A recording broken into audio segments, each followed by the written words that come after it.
তৈরি পোশাক শিল্পের সাম্প্রতিক অস্থিরতা ও শ্রমিক অসন্তোষের সঙ্গে ট্রেড ইউনিয়নের সম্পর্ক নেই বলে জানিয়েছেন আইসিবি সাধারণ সম্পাদক শহীদুল্লাহ বাদল।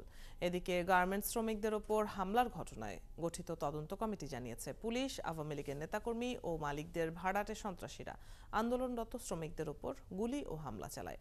নজরুল ইসলামের প্রতিবেদন।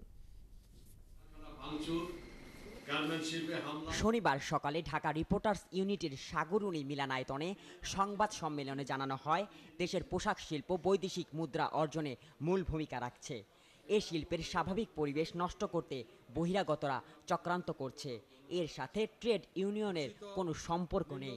আইবিসি অথবা আমাদের ট্রেড ইউনিয়ন সংগঠনগুলো এই কর্মকাণ্ড কোনোভাবেই সম্পৃক্ততা নেই।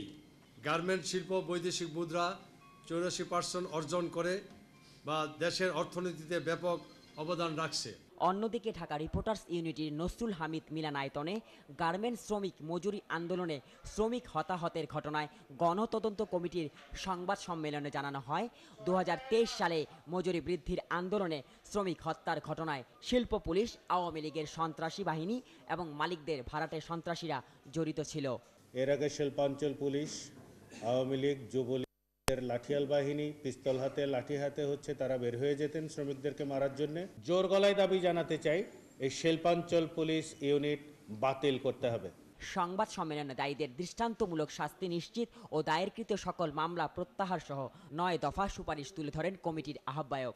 এই সুপারিশমালা যদি বাস্তবায়ন করা হয়, তাহলে শিল্পাঞ্চলে অশান্তি, অস্থিতিশীলতা, নৈরাজ্য এবং সহিংসতা এগুলো এইভাবে আর ঘটতে পারবে না।